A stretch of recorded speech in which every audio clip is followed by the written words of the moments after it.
Hey guys, remember last time Mr. Penguin and his trusty friend Colin were about to embark on their first adventure.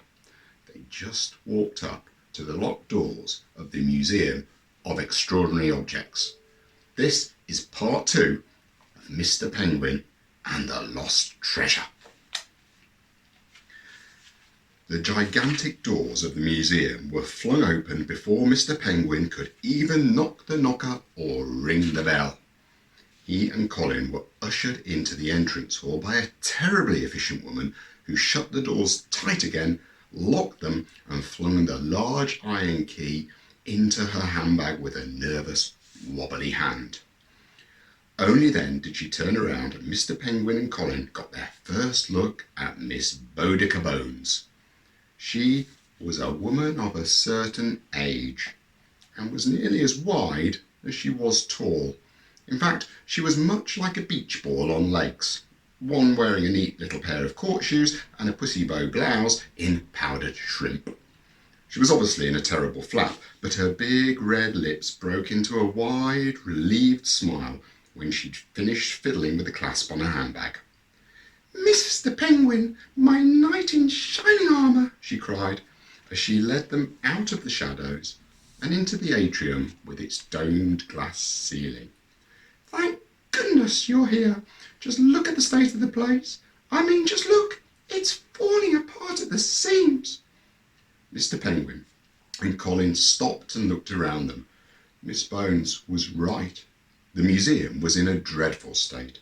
Great chunks of plaster had crumbled off the walls, framed pictures and notices had fallen off their hooks, and everything, including the gigantic skeleton of a dinosaur in the centre of the room, was covered in a layer of dust so thick it looked like it had been snowing indoors.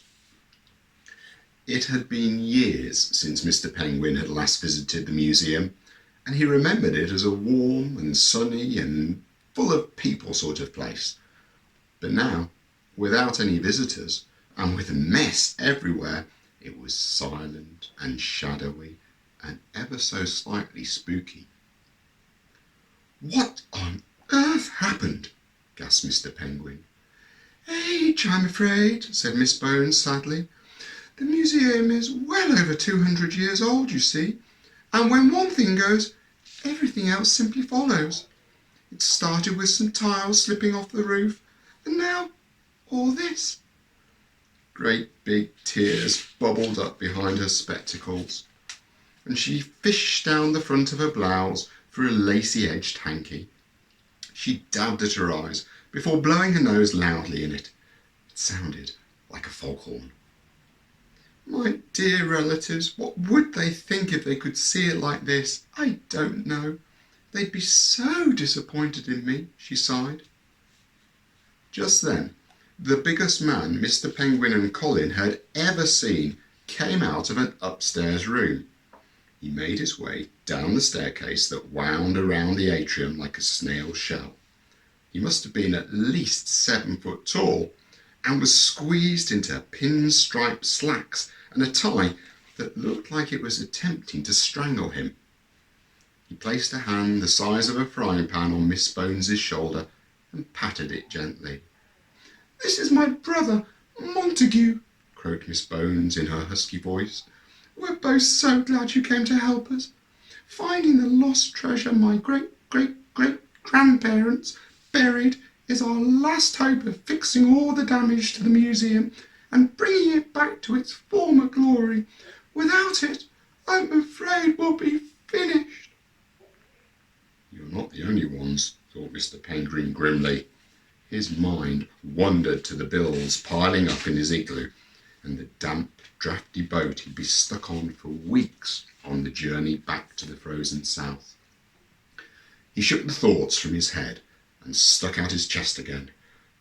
"Don't you worry," he said. "We'll sort this out. We'll find the treasure for you." He flashed his best smile. Colin wasn't quite so confident, but he smiled anyway. "Oh, I certainly hope so," said Miss Bones, stashing away a hanky. "Now, let me show you the clues we've already found." She led them upstairs, Mr. Penguin waddled alongside her, bursting with excitement. A real treasure hunt with clues. This was brilliant. Colin followed behind, frowning to himself. Something about this empty museum was making him feel a bit goose-pimply. It was as if they were being watched. "Well, here we are," said Miss Bones, gesturing to a table full of objects in her office. It had obviously been a very nice room once, quite a fancy affair with neat bookshelves and little lace doilies on all the side tables. Now, like the rest of the museum, it was falling apart. Books were stacked up in huge piles, most of the shelves were hanging off the walls, and the lace doilies looked like they had been rummaged through at a particularly energetic jumble sale. Mr. Penguin climbed up a handy pile of books so he could get a proper look at everything on the table. Colin threw out a length of cobweb, twirled it around his head like a lasso, and used it to climb up beside his friend. "These," continued Miss Bones, "are the clues we found already. Montague and I have spent the last day or so hunting by ourselves. Haven't we, Monty?" Monty grunted and nodded his head. Obviously the strong silent type, a bit like Colin, thought Mr. Penguin. "We started here," said Miss Bones, pointing to a book called A History of the Museum of Extraordinary Objects. "It was written yonks ago by some relative of mine, and it mentions a buried treasure. Most people, including myself, thought it was all just a story, but I did a bit more research and discovered that there could be something to it. A scroll tucked away in a hidden drawer on my desk here led us to a carved saber-toothed ostrich tusk in one of the second-floor galleries, which, in turn, sent us to look at that stuffed walrus I mentioned earlier on the phone. We found a little word search puzzle tucked away in his armpit just before the toilet fell through the roof. Rather lucky, really." As she talked, Mr. Penguin listened carefully and stroked his beak with a flipper in what he hoped looked like a clever and thoughtful gesture. "Montague was no help at all with the word search puzzle, but I did it quite quickly. It gave us the clue X marks the spot. But to tell you the truth, we're now stumped. We've looked for crosses here, there, and everywhere, even behind the family portraits and under the trees in the courtyard." Mr. Penguin cast an eye out of a nearby window and gasped. "Awful as it was," said Miss Bones, flushing with her blouse, "the storm last week that ripped them out of the ground did us a favour. It meant Monty could look for clues all around them, roots and all. He's going to plant them back all this weekend, aren't you, dear?" Monty hadn't really been listening. He'd been picking at a fingernail, but hearing his name made him jump and nod his head vigorously. Miss Bones beamed at Mr. Penguin and blinked expectantly behind her spectacles. "You'll be able to find the X, won't you?" she asked. But Mr. Penguin didn't have a clue. He flipped through A History of the Museum of Extraordinary Objects and found an illustrated map at the back.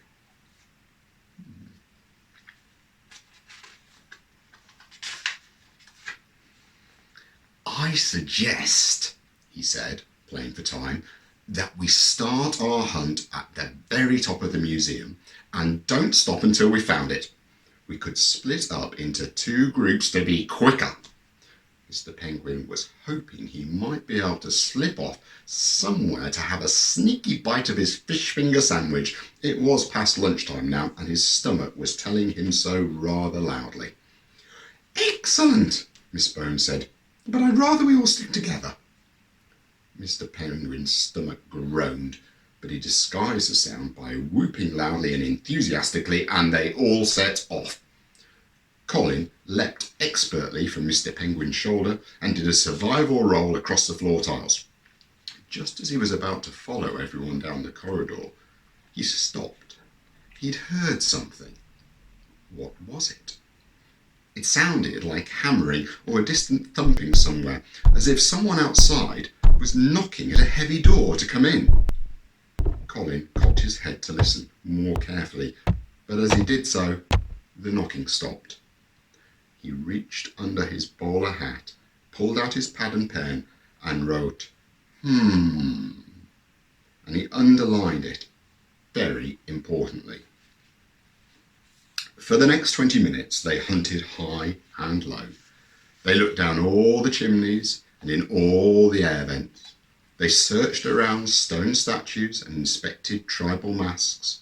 They looked inside huge painted vases and behind boxes of souvenir postcards in the store cupboard. On the ground floor, in a room devoted to interesting and unusual tea and coffee pots, Colin heard that strange clunking noise again. He tapped Mr. Penguin on the kneecap and held up his little notebook. "Psst," it said. Mr. Penguin looked around. Miss Bones and Montague were removing a large teapot from the wall and were quite distracted. "Yes?" he hissed. Colin flipped over the page on his notebook. "Can you hear that? That banging noise?" Mr. Penguin cocked his head and listened. There was, indeed, an odd banging sound, sort of noise, coming from somewhere. "I don't like it," said Colin's pad. "I think someone's trying to break in." Mr. Penguin listened again. The banging stopped. "Don't be silly," he said. "Who would want to break in?" "The front door has that big close sign on it, so everyone knows the museum isn't open. It's probably just the pipes. Old buildings like this always have noisy, clunky pipes." Colin wasn't convinced, but before he could scribble anything else, Miss Bones sighed loudly and said, "Nothing in here. Let's carry on, although we do seem to be running out of places." Colin popped his pad away, and the four treasure hunters continued their search. 15 minutes later, they were back in the entrance hall, and everyone looked limp and depressed. "No X anywhere," huffed Miss Bones, pursing her lips. Mr. Penguin scratched his head. "If we were on a desert island looking for pirate treasure," he said, half to himself, "there would be a great big X on the floor for us to find. But there isn't one here. He stopped. Just a minute, he thought. What if there was an X on the floor of the museum and it had been there all along and none of them had noticed? He opened the book and scoured the map again before tapping it joyfully with a flipper. "There is an X," he cried. "Look!" He pointed to the part of the map showing the circular entrance hall. There was the dinosaur skeleton in the middle, and all the way around the edge of the room, the words "The Museum of Extraordinary Objects" had been carved into the floor. "And," cried Mr. Penguin, "extraordinary has an X in it." Everyone gasped. "What if," continued Mr. Penguin, "that X is where the treasure is hidden? Oh, let's go and have a look." But the four treasure hunters didn't have far to go at all, because, as luck would have it, Mr. Penguin was right at that very moment standing directly on top of the enormous X, the X that possibly marked the spot.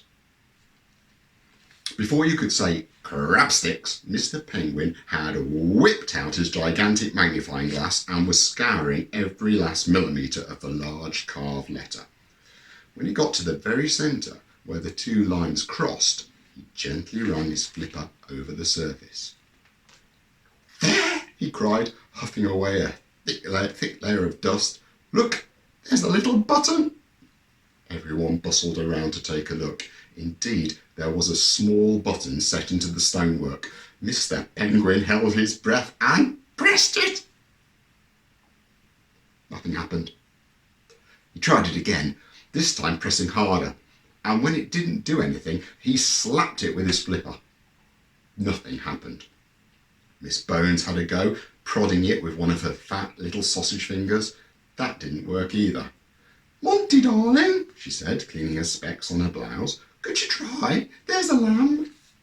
Monty cracked his knuckles, which sounded like a wooden fence breaking in a tornado, and knelt down next to the X. He pressed the button, then he pressed it again. Nothing. He smacked it with his fist, stamped on it with his shoe, grunted, and hurried off to a nearby janitor's cupboard to grab a sledgehammer. He was just raising the hammer above his head when Colin tapped him politely on the ankle and held up his notepad. It said, "Allow me."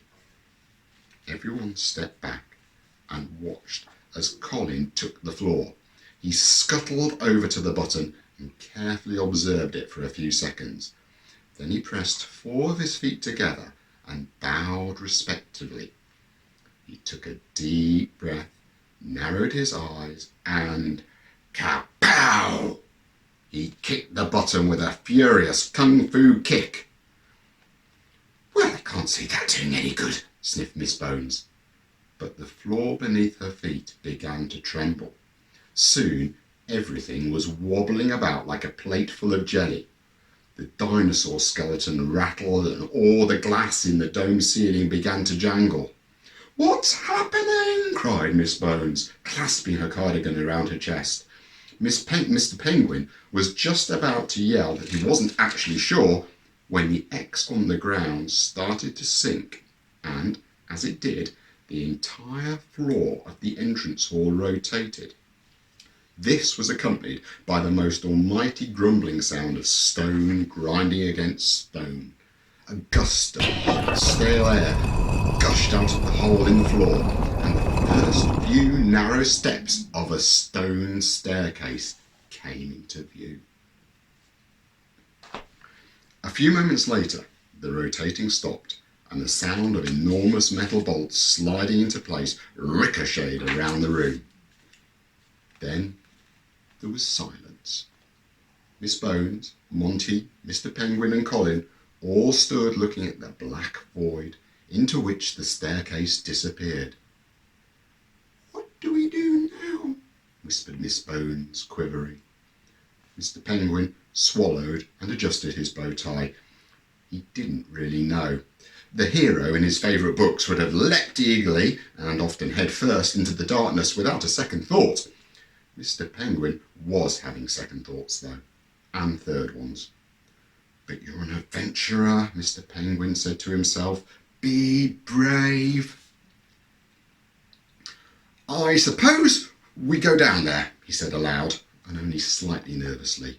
"Oh, fabulous," said Miss Bones. "Off you pop, then. We'll wait here for you." Mr. Penguin paused with one leg in the air. "Aren't you coming with us?" Miss Bones stared at him, horrified. "Me?" she gasped. "Go down there? But there could be all manner of who knows what waiting to pounce. I should stay up here and look after the museum." "No one's going to come into the museum. It's shut, remember," said Mr. Penguin. "And anyway, we need you to come with us to help us find the treasure. 4 brains are better than 2. Miss Bones chewed her lip. She glanced up at her giant brother, who was looking a bit pale and green around the edges. Then she sighed. "Very well," she huffed, "but you'll have to help me down these steps in this pencil skirt." And so all 4 of them set off. After the first few steps, they were plunged into complete and utter darkness. Great curtains of ancient cobwebs wafted into their faces, and the walls seemed to hiss and jiggle in the blackness. There was some brief rustling as Montague patted himself down to find his box of matches. He scraped one against his stubbly chin, and a tiny orange flame flared. The adventurers recoiled in horror. The walls and floors were all teeming with strange bugs and creepy crawlies, which started to jump from their hiding places onto the gang. Montague squealed, and the match blew out with a puff. "Fancy living down here in this mouldy old tunnel," thought Colin to himself, "when they could be living just a few blocks away in a nice quiet filing cabinet like I do."